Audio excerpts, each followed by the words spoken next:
Si amas la blanca libertad de las palomas. Muy buenas, aquí estamos como todos los días, ya son las 9:09 aquí en Actualidad y pues nada. Hoy tenemos un invitado muy especial, un amigo de muchísimos años, alguien que pues se ha dedicado al igual que muy pocos otros, y tengo que señalar muy pocos otros, a tratar de mantener y rescatar la cultura cubana de una manera muy particular. Muy buenos días, mi querido hermano. Efectivamente es nuestro queridísimo amigo Eloy Cepero. Eloy Cepero, que es una de las personalidades más interesantes de la comunidad hispana aquí en Miami. Es historiador, es musicólogo, un exitoso empresario y un defensor de lo poco que nos queda de la tradicional cultura. Efectivamente. Muy buenos días, mi querido amigo. Bueno, hoy venimos a hablar de la radio Sí. y es una conversación que, pues, nada, teníamos pautada con él ya desde hace un tiempo, de esa radio que comienza en la década de los 70, y donde yo participé, yo y un grupo de otras personas participaron. Y me parece que vale la pena contar la historia, mi querido amigo. Buenos días. Buenos días. Mira, la idea mía era que, como tú, bueno, primero que te conozco hace más de 40 años, para empezar, y fuiste uno de los muchachos jóvenes estos que empezó en la radio. Ok, tú empezaste más o menos en qué año, 70, 71. Más o menos por ahí, sí. Ok, y entonces la pregunta que yo te quería hacer, la idea fue mía de que la gente conociera tu trayectoria, no como político, que es lo que la gente te menciona siempre, pero como hombre de música y de que se llamaba Roberto Rodríguez, que era te la comiste en ese Ese fue Pedro de Paul. Ese fue Pedro de Paul que te lo dijo. Wow. Y fíjate, ninguno de esta gente están aquí, quedas tú y Nelson Horta. Nelson era, bueno, en aquel momento cuando empieza, yo he dicho en muchas ocasiones que yo en radio he hecho de todo. Porque cuando yo empiezo en radio y en televisión no existía la especialización. O sea, la especialización empieza en la década de los 80. En la década de los 70 todos hacíamos de todo. La primera emisora especializada que hay es MQ 1210 de Dolgoff, donde empezamos a hacer música de arriba a abajo y no hacíamos nada más que música. Y en esa emisora la dirigía Pedro de Paul, que para mí es uno de los grandes talentos que ha habido en la radio. Pedro no solamente era locutor musical, era actor, era cantante, era la mejor voz comercial que ha habido aquí, la mejor voz comercial. Indiscutible. Estaba Pedro, estaba Roberto Suárez, estaba Tony Rivas, que creo que ahora es traductor en el condado de Miami-Dade. Yo estaba ahí. Y después entra Ángel de Fana, entra Héctor Viera, entra un grupo de locales. Pero la primera emisora especializada en música fue CMQ 1210. Estaba en Hialeah, ¿no? No, estaba en la 71 y la 2 en el mismo transmisor donde estaba la torre. Okay. Nosotros trabajábamos en el transmisor, que eso es bueno, todos tuvimos que tener licencia de ingeniero de tercer grado. O sea, yo no me acuerdo absolutamente nada de lo que aprendí en aquel momento, pero todos tuvimos que sacar licencia de ingeniero de tercer grado para poder trabajar desde el transmisor. Trabajábamos desde allí. Y las imágenes, tocando que yo estaba, las únicas otras dos emisoras eran La Fabulosa y WQA, pero estaba en la 71 y la 2, después se muda para Hialeah. La 29, ¿no? La 28, más o menos. Más o menos, después se muda para Hialeah. Y entonces ahí es cuando yo conozco a Herb Espino, que era jefe de venta. Jefe de venta, y entonces él estaba yo de vicepresidente en un banco y me dice, oye, Eloy, ¿por qué tú no tratas la emisora de nosotros? Y así como había estudiado con él en la Universidad de Miami, nos graduamos juntos. Vendía zapatos. Sí. Era de vender zapatos se convirtió Pero tremenda gente, y siempre tuvimos una relación después cuando se fue por el 41. Y ahí es como yo te veo, que tú empiezas en CMQ. Y entonces Ricardo, déjame decirte, eres un tipo muy popular. Todas las muchachas lo llamaban y querían hablar con Row. Ustedes abrían el micrófono también. Sí, pero básicamente la historia de la radio en ese momento se dividía entre el conflicto que había, no conflicto, la competencia que había entre WQA con Milian. En aquel momento WQA estaba con Milian. En La Fabulosa estaba Fuste, ya dos figuras desaparecidas y buenísimas. Buenísimas. Que realmente marcaron una diferencia. Ricardo siempre habla del talento que había en esa radio de la década de los 70, y yo creo que marca una diferencia también, y no lo digo de manera peyorativa.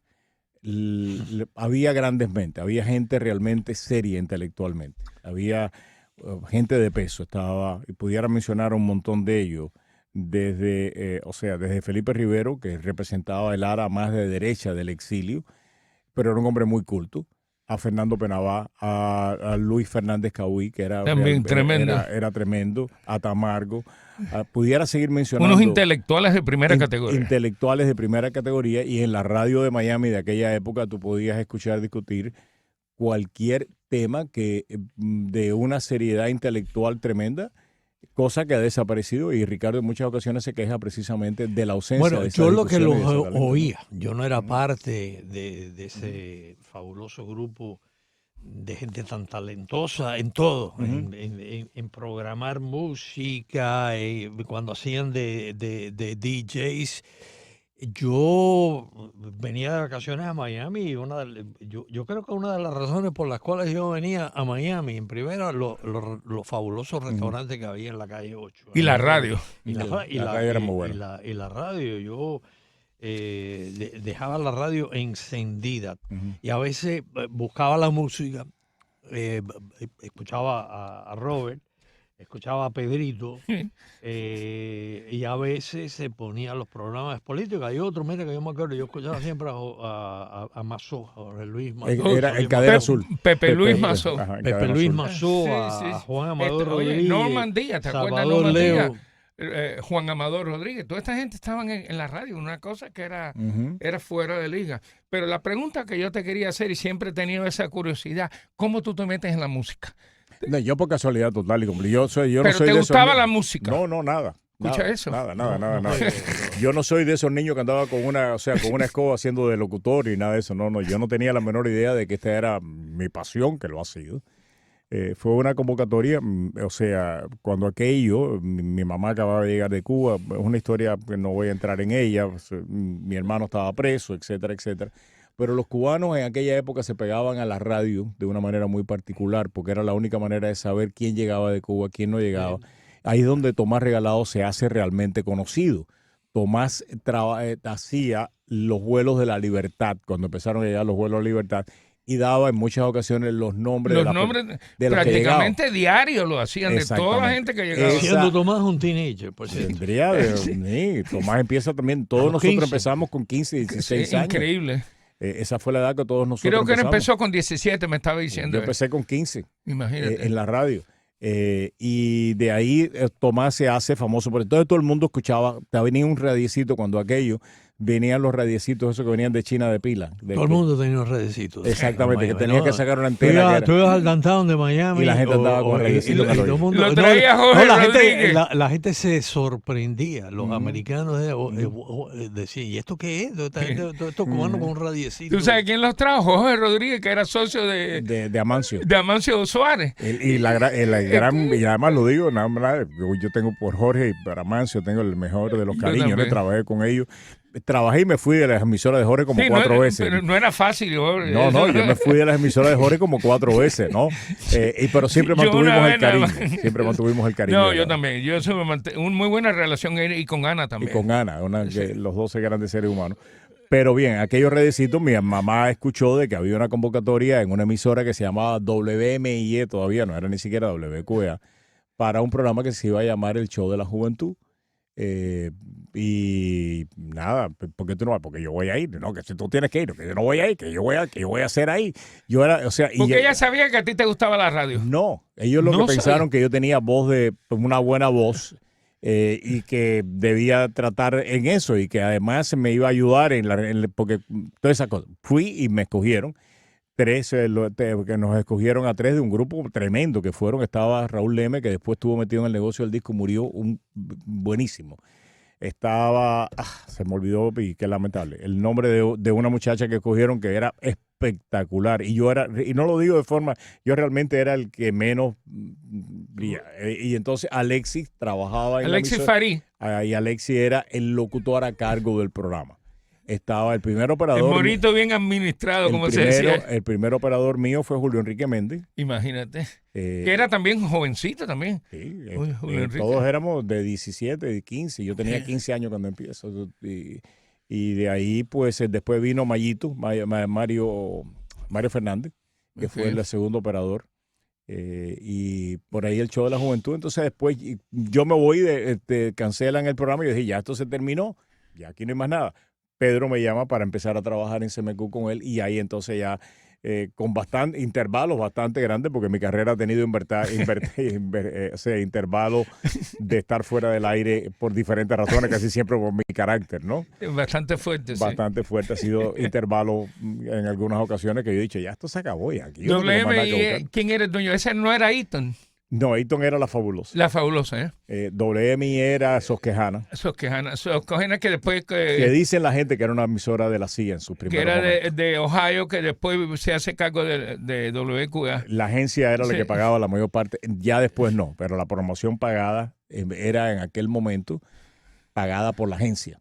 Y Salvador Leu, supuestamente, estoy hablando de memoria y vaya, estoy equivocado.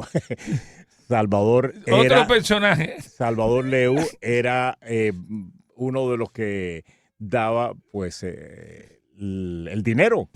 Era uno de los de la gente que controlaba pues los grants, vamos a llamar, ahora se le llama grants. Salvador Leu fue un señor muy interesante, periodista en Cuba, y se decía que sí que tenía vínculos con la CIA. Sí lo tenía. La noticia, la primera noticia sobre la presencia de misiles en Cuba en el año 1962, lo que desató la crisis de octubre, la noticia no la dio el New York Times, no la dio CBS, la dio Salvador Leu. Salvador Leu, en una estación de radio en Miami, era la Cadena Azul, ¿no? No, cuando él trabajaba, cuando aquella la Cadena Azul no existía todavía. Bueno, la da en WQA. Sí, y aquella noticia trascendió. Que era Radio Continental todavía. Era Radio Continental.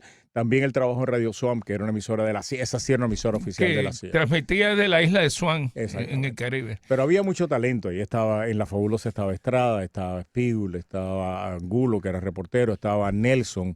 Y habían, una de las cosas que ahora ya no hay en la radio son reporteros. Claro. En aquel momento, por ejemplo, WQA en la década de los 80 llega a tener 4 o 5 reporteros con carro en la calle. Buenísimo todo. En la calle. En aquel momento en La Fabulosa estaba Nelson, estaba Angulo. Nelson Horta. Estaba Angulo, estaba Viña, que era probablemente Jorge Viña. Jorge era de política americana. No ha habido reportero en español que conozca y que murió. Viña, ¿no? Pero probablemente ha sido uno de los periodistas más, o sea, con una formación norteamericana, porque estudió aquí, el primero de los periodistas, de los reporteros hispanos que estudió en Estados Unidos, que conocía muy bien la mentalidad de los americanos, que entendía el sistema y que lo explicó de una manera muy bien. Yo realmente lamenté mucho la muerte de Jorge. Ahora, yo quiero hacerte otra pregunta. ¿Te acuerdas de la primera vez que hiciste un programa de música? Sí, con el show de la juventud. O sea, ese fue ahí. Pero después en la CMQ. Exactamente, después en la CMQ. Por el show yo empiezo, pero el show de la juventud fue los primeros programas musicales que hacíamos, que lo hacíamos a 3 voces, con Alexi como la persona que dirigía. Y hacíamos un programa que era de 8 a 10 de la noche y gracias a Dios tuvo tremendo respaldo. Se acabó porque viene la etapa de cambio.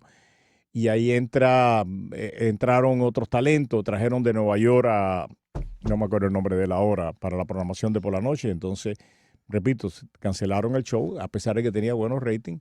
Y ahí yo dije, ya esto se acabó, déjame ir más para la factoría nuevamente. Pues fíjate, a mí, este muchacho que estaba hablando, que estaba jefe de venta, me convence. Espino. Herb Espino me convence de que me anuncie en la CMQ por la música tan buena que iban a poner. No que la estaban poniendo, que la iban a poner. Y ahí es cuando yo empiezo, firmé, como estaba a cargo de la publicidad ahí en el banco, entonces firmé con él. Ahí Betty era la secretaria. Betty todavía no. Betty Pino Betty Pino empieza en CMQ en esa época. La voz más linda de Miami. No hablaba. No, Betty no hablaba. Betty era la secretaria, hacía contabilidad. Y Dolgoff, que para mí es un genio de la radio. Yo he dicho que yo he tenido la suerte de trabajar con gente espectacular en todos los sentidos, ¿no? Y yo creo que la persona que más influyó en la radio hispana de Miami fue este americano. Él inventó lo que se llamaba en inglés el Top 40. Hasta ese momento no existía el que es el reloj musical. 40. donde se escogen 40 canciones. Y se ponen el día entero, ¿no? Y se están rotando. Okay. Continúa. Eso lo inventó él en una emisora que se escuchaba mucho en Cuba, que era QAM. WQAM, que era 560, creo, algo así. Que en Cuba era la emisora que más se escuchaba, entraba en Cuba. Él fue el gerente, él fue inventor de ese método. Y él se va de la media en inglés, compra CMQ y después compra FM 92. Para mí era un genio en la radio y yo tuve la oportunidad de trabajar con él. Bueno, tuvimos... cuando yo empiezo en FM 92, yo le cambio a él el formato de Top 40, que para eso fue... cuando yo llego, le digo, yo quiero hacer programa. Y es cuando empiezo nocturno. Ya tú sabes. Y Ven entonces, acá, Ricardo, ¿cuándo tú conoces a Roberto? Bueno, yo lo conocía del aire, ya te digo. No, pero no físicamente. No, ¿Cuándo? ya en la década de los 80, en early la 80s. fundación del Canal 51. Sí, en early El Canal 80s. 51 Sí. fue fundado por un grupo de periodistas, Ujú. personalidades.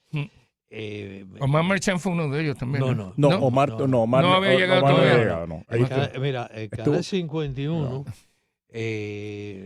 los primeros talentos Sí. al aire son, Roberto hacía un comentario editorial que nunca lo Ambrosio. Ambrosio Hernández. dice. Nunca lo dice Roberto, se ganó Emmys por un comentario. Eso no es nada. Sí. Eso es lo que yo quiero. Yo quiero que la gente conozca la trayectoria tuya, porque la verdad es que tú has tenido una trayectoria controversial, Bueno, pero todo el mundo te conoce a ti. Y yo solo estaba diciendo a Irena, everybody knows Roberto, por la buena o por la mala, pero te conoce. Bueno, entonces estaba Lucy Pereda y Eddie Arango, fueron los Eran los primeros. Eddie anchors, los Arango, primeros oh my anchors. God. Rolandito Barral hacía la publicidad, era una de las No, y era básicamente, tenía el primer programa de las 9 de la noche. Y eso es invento también. Por eso te digo, yo he tenido la oportunidad de trabajar con gente espectacular. Con Rolando tuve la oportunidad de trabajar en muchas ocasiones, aprendí de él. Yo no conozco a nadie no he conocido a ningún otro colega que haya tenido el oficio que tenía Rolando. Rolando, ¿qué? Tenía El apellido de Rolando. Rolando Barral. No, Rolandito. Bueno, el oficio de Rolando. Yo he visto a Rolando llegar, o sea, no voy a decir cómo ha llegado Rolando, pero era un profesional de... Roma. Ajá.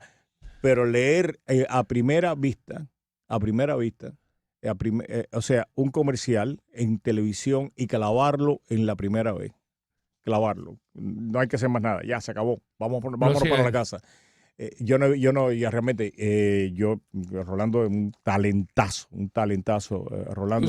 Tú sabes que el Paredes era una figura grandísima en Cuba. ¿Cómo no? Tú sabes, un productor pero el invento de la televisión hispana, el que inventó la televisión hispana, la programación que estamos viendo, de los noticieros a las 10, el primero a las 10, de los programas a las 9 de la noche, de todas esas cosas, ese tiene nombre y apellido, se llama Antonio Diegues. De verdad, Chino Diegues. El chino fue el que inventó lo que tú vas a dar el 41 es una copia mala, con todo respeto, de lo que el chino inventó cuando nosotros estábamos en el Canal 51.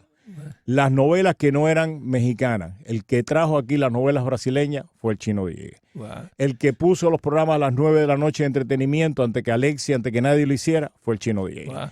El que puso los noticieros a las 10 para competir con el 23 fue Chino Diegues. El que puso los programas de entretenimiento a las 5 de la tarde, cuando aquello, fue el Chino Diegues. Déjame decirte que yo desayuno con él todos los viernes y yo nunca me había enterado de eso. Me alegro que me lo hayas dicho, porque eres muy modesto y la verdad que no hablas sobre él. Yo digo que lo poquito, y no sé mucho, de televisión que sé, lo aprendí al lado del Chino Diegues. Wow. Me acuerdo que y eso yo lo apliqué en Radio Martí cuando dirigí Radio Martí. Él me decía, para colocar un programa de éxito, tú tienes que tener el valor como programador de tener 3 fracasos. El que no tiene fracasos programando y tiene que tener el valor para hacer cosas, para poder seguir después. Cosas que no van a funcionar, pero tienes que tener el valor de ponerlo al aire y entonces clavas una. Y el chino es un genio. Tenemos que pasar a publicidad, vamos a regresar en solamente unos minutos. ¿Tienes 62 años o más? ¿Te preocupan tus pagos mensuales de tu hipoteca? Una hipoteca reversible es la elección más inteligente para un retiro seguro. Sin pagos mensuales, sin tener que mudarte, solo pagas los impuestos y seguros. Alina Cepero y Alejandro Pérez, verdaderos profesionales con más de 35 años de experiencia en el giro hipotecario. Nos especializamos en compra, venta, financiación financiamiento, líneas de crédito con garantía hipotecaria HELOCs, préstamos VA, FHA y Jumbo. Llama al número que aparece en pantalla para más información. AIM Mortgage, brindándote la tranquilidad económica que anhelas. 9:40 de la mañana. Efectivamente. Un amigo, Carlos, me manda un mensaje, me dice algo que me se me había olvidado, ¿no? Canal 51 empieza identificándose con la comunidad cubana. El 23 no lo había hecho hasta ese momento. Nadie sabía, realmente ninguna emisora se había identificado. Y la gente cree que la radio siempre aquí fue patriótica, combativa. No es así. Eso es un invento de Pérez Roura. El 23 era mexicano. No, el que inventó el patriotismo en la radio fue Armando Pérez Roura. Antes de Armando Pérez Roura, y estoy hablando ya de la década de los 80, cuando López se compra Ocean Radio, de las ópticas López, lleva a Armando para allá. Armando se había ido de La Fabulosa por un problema sindical, porque Armando era sindicalista en aquella época, después no, pero Armando era sindicalista, trata de formar un sindicato en La Fabulosa, se tiene que ir. Pérez Roura, yo me acuerdo que yo estaba haciendo música en la tarde, y llega Armando y me dice, nos saludamos, nos conocíamos, ¿no? Y me dice de que estaba sin trabajo. Y digo, ¿por qué no hablas con López? Y tú conoces, y yo, no, de Santa Clara, para acá, todas esas cosas, ¿no? Y conocí a López, enseguida hizo buena química con él, le dio a hacer el noticiero por la tarde, y es donde se politiza la radio de Miami porque viene Mariel. Y ahí después del Mariel ya se politiza. El Mariel fue una cosa, yo digo que fue una locura. Digo nosotros porque mucha de la gente que lo hicieron eran amigos míos. Se tomó militarmente Ocean Radio. O sea, aquello fue una locura total. Pero dicho eso, Armando es el que politiza la radio de Miami. Y no solamente y esto tiene implicaciones hemisférica en la radio en español. El que inventa los noticieros de radio modernos en español fue Armando Pérez Roura. Hasta Armando, y Armando era un genio también. Muy buena voz también.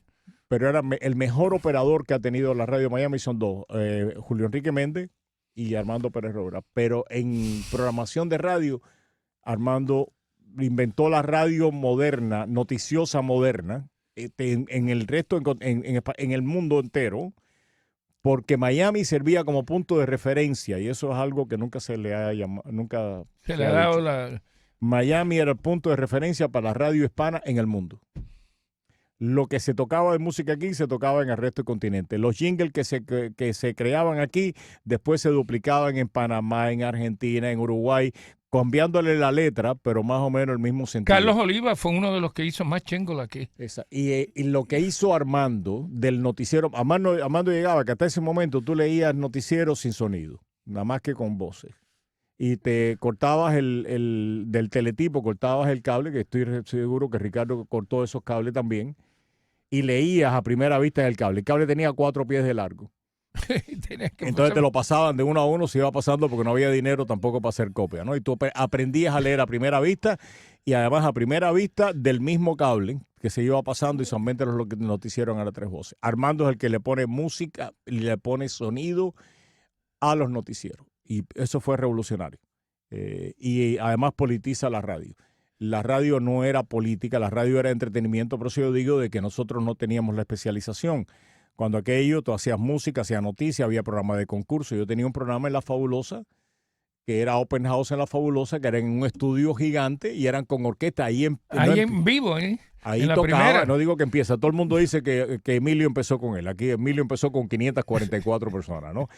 Pero Emilio tocaba cuando todavía no estaba ni siquiera Glorita, iba allá. Y se llamaba los Miami Cuban Boys y tocaba cuando Miami Latin Boys. Miami Latin Boys o Miami Cuban Boys, algo de eso. Sí. Y tocaba el acordeón y las tumbas.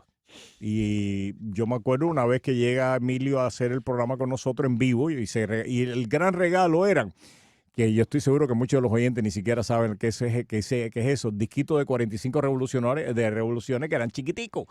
Entonces yo me ponía a ver un disco de 45 revoluciones, el que canta, y formaba unos líos tremendos, y el regalo era un disquito 45, la gente se llenaba aquello, se desbordaba de gente, para disfrutar de la música de las orquestas que iba y por el disquito de 45. Yo formaba unos líos con aquellos disquitos tremendos y me acuerdo todavía. ¿De qué año tú estás hablando, más o menos? Más o menos antes. Colón no había llegado todavía a América. Todavía Colón estaba en camino en la Santa María. Y no estoy hablando de la década de los 70 y pico. 70 y pico. Sí, porque ya Super Q empieza en el 79. Super Q es otra cosa. Sí. No, ya, pero es otra cosa. Es otra etapa ya de la radio de Miami. Y ahí entonces me acuerdo el día que Emilio que me dice, fui a esta boda, conocí a estas muchachas, las voy a meter en la banda con nosotros, buenísima. Mercy Navarro y Gloria Estefan. Efectivamente. Wow. Pero ya la década de los 80 es otra cosa. Ya la década de los 80 es FM 92, es MQ, es Super Q, y es también entonces la entrada del Canal 51 que revoluciona la televisión local. En español. Y la entrada de los cuartos bates en Univisión que cambia la manera de hacer noticias. Y ahí entra Blaya. Joaquín Blaya. Entra Blaya y entra también ¿Machano? No, Machán es la promoción, estoy hablando de noticias. Godoy. Oh. Porque por primera Gustavo vez Godoy, right? nosotros hacíamos noticias de Estajo, esa es la verdad. La noticia en español era de Estajo. Vamos a ver cómo sale. Quien profesionaliza las noticias es Blaya, es Godoy, y contrata a un grupo de periodistas que son legendarios. Ahí está, entra Pedro, entra Ricardo, entra José, entra María Elvira, que en aquella época yo siempre distingo la María Elvira reportera con la María Elvira política, con la cual tengo diferencia, porque se ha olvidado, no es que se ha olvidado su pasado y se ha olvidado su presente. Yo realmente, la gente consecuente la respeto mucho. Pero yo no puedo respetar a alguien que ha estado 50 veces en Cuba y después dice, ir a Cuba está malo. No, mi hermana, tú no salías de Cuba, así, tranquila. Bueno, pero ella dice que era reportero, que por eso tenía que ir. Vamos a no desviarnos la conversación de ese tema, ¿no? Pero María Elvira, reportera, había que decirle a usted, ¿eh? Muy buena, muy buena. Un valor personal tremendo. Cuando y además yo no creo que ha habido Sport News Reporter mejor que ella. Y eso es yo nunca supe hacer eso. Eso de meterle al micrófono a alguien en la cabeza y obligarlo a hablar y eso es una cualidad que tienen ciertos reporteros, otros no la tienen. Yo no la tengo. Yo nunca supe hacer este tipo de trabajo, de caerle atrás, meterle el micrófono a alguien en la cabeza y sacarle lo que tú quieras. María Elvira en eso era genial. Ricardo en eso era buenísimo, con otro estilo, mucho más dulce. Mucho más suave. Mucho más suave, o sea, pero tenía esa habilidad. Ahí cambia, en la década de los 80 hablamos en música, cambia ya, y en noticias se empieza las emisoras noticiosas, empiezan a ser noticiosas, o sea, de alguna manera influida por lo que estaba haciendo el 23 y lo que estaban haciendo esta gente en noticias, que era mejor que lo que estaban haciendo los americanos, ¿eh? Y eso es mucho decir. Lo que hace Univisión en Centroamérica, con Godoy, con el grupo reportero que he mencionado, y me faltan otros que estoy seguro de que ahí estaba Petrosino, había realmente, todos eran cuarto bates, ¿eh? Lo que hacen ellos en Centroamérica, los americanos nunca lo pudieron hacer ni acercarse. Y lo que hicieron después en el Medio Oriente, que el primer reportero, caballero, el primer reportero que entra en Irak, en la guerra en Irak, es un noticiero de Univisión de Scalzi. Antes que las Fuerzas Armadas norteamericanas estaba metido el hombre ahí adentro. Y fue tal el impacto que a Scalzi le afectó muchísimo aquella guerra, porque estabas viendo muertos por donde quiera. Y en Centroamérica hemos hablado de, ¿cómo se llama el camarógrafo de ustedes? ¿Cómo se llama? Ángel Mato. Ángel todavía, y probablemente si él está escuchando, es una historia horrible y parece que a uno no le afecta todas estas cosas. Camarógrafo tuyo, Ricardo. A Ángel un día lo llaman en El Salvador y creo que estaba con Pedro. Pedro se queda en el hotel. Ángel tiene que ir a cubrir la noticia y lo que cubre Ángel es una fosa común de gente que le habían echado cal arriba para que no olieran los cadáveres. Y ahí estaban toda esa gente reventada y Ángel filmando eso. Eso te afecta, mi hermano. O sea, no hay manera de que esas cosas que tú ves y que tú has visto cuando tú cubres guerra. Por eso aquí la gente hace guerra libremente. Porque no es que usted ha visto una guerra, nunca se le ha muerto nadie adelante. A mí en Nicaragua se me murió un muchacho adelante, con la cadera reventada. El olor ese de la muerte no se te va. Entonces aquí la gente dice que hacen guerra, que otros la hagan. ¿Por qué no vamos a hacer esto? Que otros la hagan. No, mi hermano, métete en una guerra, cubre una guerra como la ha tenido que cubrir Ricardo. Ricardo, ¿cuándo cubriste tú la guerra? Mira, a mí trabajando en Univisión me tocó cubrir Centroamérica, nos turnábamos en Centroamérica. Es decir, en Centroamérica estábamos en Nicaragua, en Guatemala. Guatemala era otro tipo de conflicto. Mucho más violento. Donde peor era en Nicaragua y en El Salvador. Oye, la batalla, yo recuerdo. Y cuando mataron al periodista americano ahí, que el hombre le dio un tiro. Eso fue antes de nosotros. ¿no? Sí, pero eso fue lo que prácticamente tumbó a Somoza. Un periodista de ABC que fue asesinado. En Centroamérica tú te jugabas la vida. Fueras reportero, nada más que bajándote del avión te empezabas a jugar la vida. ¿No te llamaban al hotel? Sí. A mí me llamaban, mira, yo llegaba a El Salvador, a San Salvador, ¿no? Uh-huh. Y entonces ya inscrito en el Hotel Camino Real, y entonces recibía una llamada. Ya sabemos que estás aquí, sabemos cómo entraste. Vamos a ver cómo es que sale. Eso le pasaba a todo el mundo. Se le pasaba a María Elvira, le pasaba eso es para a Pedro meterle miedo a ustedes, ¿no? No. A José Díaz Valar una vez te mataban en serio. El comandante Cienfuegos, no me acuerdo el primer nombre, uno de los guerrilleros salvadoreños, lo amenazó en una rueda de prensa, que no estaba José, pero dijo, vimos unos periodistas encabezados por José Díaz Valar, que se cuide, porque a lo mejor llega a ser blanco objetivo de guerra, ¿no? Además, era muy fácil matarte. Y te digo por qué, porque tú estabas cubriendo la guerra en caliente, contigo en caliente. Una vez cogieron, y hablábamos de él hace solamente unos minutos, a León del Valle. León del Valle. Saludos a León, que está vivito y coleando. León se metía, mi hermano, te pasaban los tiros por arriba. Entonces era muy fácil matarte, porque si tú estabas cubriendo una batalla en caliente, lo mismo iba una bala para allá que te podía meter una bala en la cabeza y tú lo sabías. Yo entro cuando cuando a Pastora le hacen el atentado en Peñas Blancas. Eden Pastora. Eden Pastora le hacen el atentado, que no sé yo, probablemente Ricardo sí sepa que se lo hice. Yo nunca quise averiguar, pero Ricardo probablemente sí sepa quién le hizo el atentado porque a Pastora. Se puede decir, Ricardo, si lo sabe. No, yo no sé. No lo sabes, ¿no? Nunca quedó muy claro eso y no voy a entrar en los detalles de lo que era Centroamérica en ese momento. Pero yo entro en Peñas Blancas a las 2 días, 3 días, 4 días después de que le hicieran el atentado a Pastora. Mi hermano, y tú sabías que porque básicamente esa gente en ese momento estaban que como no sabían qué es lo que estaba pasando, tú llegabas de Miami, tú eras cubano. Nosotros estábamos, por ser cubano, estábamos singularizados como periodistas.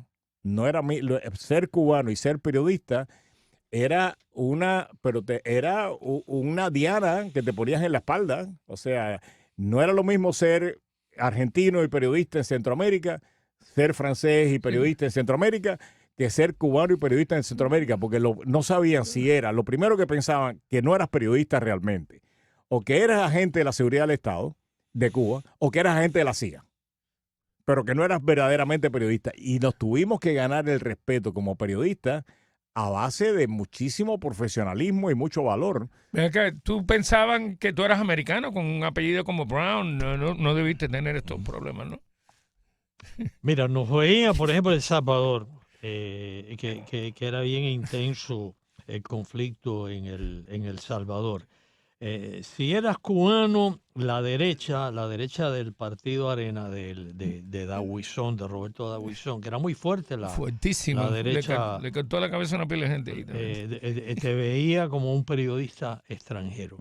San Salvador en aquellos tiempos estaba lleno de letreros que decían: periodistas, digan la verdad. La derecha salvadoreña alegaba que el periodismo internacional, sobre todo el periodismo de Estados Unidos, estaba trabajando a favor de la guerrilla. Así que te buscabas líos con la gente de ese pensamiento, que era mucho. Entonces, si eras cubano, por supuesto, la guerrilla, y había contacto con ambos. Claro. Tú salías de El Salvador, manejabas 5 kilómetros, a todos nos pasó, y de pronto te rodeaba la guerrilla y te encañonaba y tenías que y te bajaban del vehículo. Enseguida se daban cuenta, que no sé por qué tenían esa capacidad de detectar el acento cubano, yo no lo puedo fingir, y entonces sí te veían con malos ojos porque es cubano. Uno de los problemas que hubo en el orden personal de todas esas personas que enfrentaron, vamos a decir que no conflictos, pero tensiones en la vida familiar, es que a pesar de eso, todos nos convertimos en adictos al peligro. Pedro Sepsek, la misma María Elvira, Carlos Botifol, José, y nos gustaba ir a la adrenalina te funcionaba. Pero al mismo tiempo tendrías miedo, me imagino. No tenías miedo. Cuando tú estás en caliente, digo no sé, pero yo creo que ninguno. Cuando te bajan del camión, no tienes miedo, no. Digo, y no es que seamos. Mira, Nelson Alba es uno también que buscaba. El pero peligro. no es porque fueras valiente, no es porque fueras más valiente que nadie. Es que cuando tú estás en eso, no estás... No te das cuenta. No te das cuenta. Me dice Julio Torino, que con toda razón, que me olvidé de Antonio Arias. Antonio Arias hacía opinión pública en los años 60 y es verdad, el padre de Cuco Arias. Cuco probablemente una de las voces más lindas, más seguras de la radio. Yo tuve la oportunidad de trabajar con él, fue productor de Don Francisco después. Un ser humano extraordinario. Y le decía a Julio que es verdad que Antonio Arias hacía ya opinión pública, que era un programa variopinto, pero las emisoras todavía no eran políticas. Y me dice, di los nombres de la gente, no están diciendo, carajo, Pedro Sepsek. Por eso yo siempre trato de decir el nombre completo. Exactamente. Oye, saludo a Julio, ese es otra figura también del exilio cubano. Además, una de las gente que más yo admiro en este tema cubano, y igual, es Julio Torino. Julio, poeta. Un tremendo, o sea, hubiera podido dedicarse él a escribir únicamente y no solamente hubiera ganado mucho dinero, sino, pero se dedicó a Cuba. Y para no tener que depender de nadie, y eso es una parte de la historia de Julio que él no cuenta, y a mí me gusta, cada vez que tengo la oportunidad, recordárselo a la gente para que sepan quién es Julio Torino. Durante mucho tiempo trabajó como jardinero, con todo el talento que tiene. Mira, eso yo no sabía. Para poder dedicarse a la cuestión de Cuba. Y cuando la gente habla de pacifismo, esto, con lo otro de la guerra, cuando Julio tuvo que ir a inscribirse al ejército de los Estados Unidos, se inscribió. Igual que nosotros, se inscribió en el ejército de los Estados Unidos cuando mucha de la gente que están aquí hablando de guerra, que tenían la edad para hacerlo, no lo hicieron. Y no lo hicieron. Y por eso te digo, la gente consecuente, yo la respeto mucho. Por esas mismas filas del ejército, Mascanosa pasó por ahí. Pepe Hernández también. Carlos Alberto Montaner, que hablaban pacifistas, ¿no? Carlos Alberto fue a inscribirse y estuvo dispuesto a ir a morirse y a matar. Porque cuando tú haces eso, tú tienes que asumir la responsabilidad que no solamente te pueden matar a ti, que sea la gente lo que no, sino que tú tienes que matar, y tienes que matar a otro cubano. Y tienes que hacer, y eso no es fácil, y esta gente tomaron. Por eso cuando yo escucho tanta gente que no fueron consecuentes, que ahora son guerreros de café con leche, guerreros del Versalles, cuando aquí la cosa estaba caliente, en serio, en la década de los 80, y yo siempre lo digo, yo me alegro mucho de que la época de la lucha armada haya terminado por varias razones. Hay otras razones. Una de las razones por las cuales extraño aquella época era porque tú tenías que ser consecuente. Y ser consecuente era un lío. Sí. Un lío laboral, un lío en los estudios, un lío que a veces te tocaban la puerta. ¿Pero por qué? ¿Por qué? Déjame terminar. Sí. Y un lío por el FBI. A Ricardo le hicieron la vida 8 espárragos a la gente del FBI y te iban al trabajo. Te iban al trabajo. Y entonces cuando yo veo a toda esta gente, y repito, yo no tengo la gente que se quiso hacer vida independiente de la causa cubana, que se fueron para Nueva York, que vinieron, que después estaban, que se fueron a una universidad, que se graduaron, perfecto. Yo no tengo ningún problema con eso. Lo que tengo problema con esa gente que no hicieron nada cuando había oportunidad de hacerlo, cuando la lucha armada estaba caliente, cuando la cosa estaba en serio, que no hicieron nada, que ahora se pongan a juzgar a los que en aquella época arriesgaron vida, arriesgaron profesión, arriesgaron familia por la libertad de Cuba, mientras ellos hacían dinero, mientras ellos iban a las universidades, mientras ellos se quedaban en su casa sin hacer nada, y ahora son los fiscales de esos cubanos. Ahí es donde yo tengo problemas.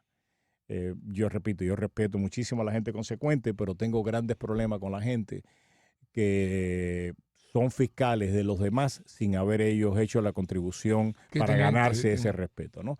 Pero continuamos la conversación otro día. Ya se nos acabó el tiempo, pero gracias. Bueno, qué bueno. Pero me has dado la oportunidad de recordar a grandes compañeros. Bueno, ese era el propósito del programa, es que hablar de ti, pero... Más que de mí. No, pero la idea mía fue hablar de ti, pero has hablado de toda la gente que debimos haber hablado, que tú hablaste. Y tú, Ricardo, también. Gente olvidada. Gente olvidada. Mira el mismo Horizondo que es un Rafael- Rafa. Yo le digo el Tata Horizondo.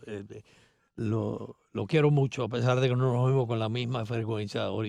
Rafael Horizondo, quien lo ha conocido, es un tipo jovial, un tipo alegre, muy culto. Sí, yo hice muchos programas con él.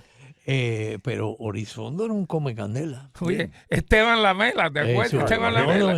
Por favor. dentro en la de Cuba televisión. y fuera de Cuba, Horizondo era...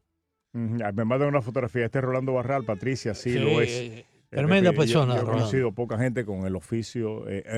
Horizondo, cuando yo estaba en FM 92, hacía nocturno.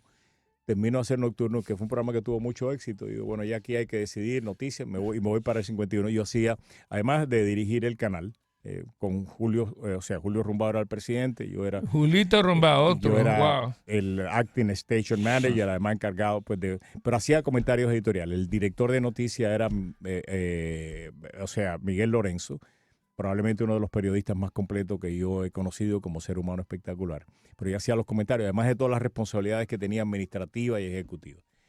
Y en muchas ocasiones yo llegaba con minutos a hacer el noticiero y le decía a Horizondo, siéntate y yo te voy a empezar a dictar el comentario. Y entonces, pero enloquecido, era aquellas máquinas que tú tenías que teclear a mano.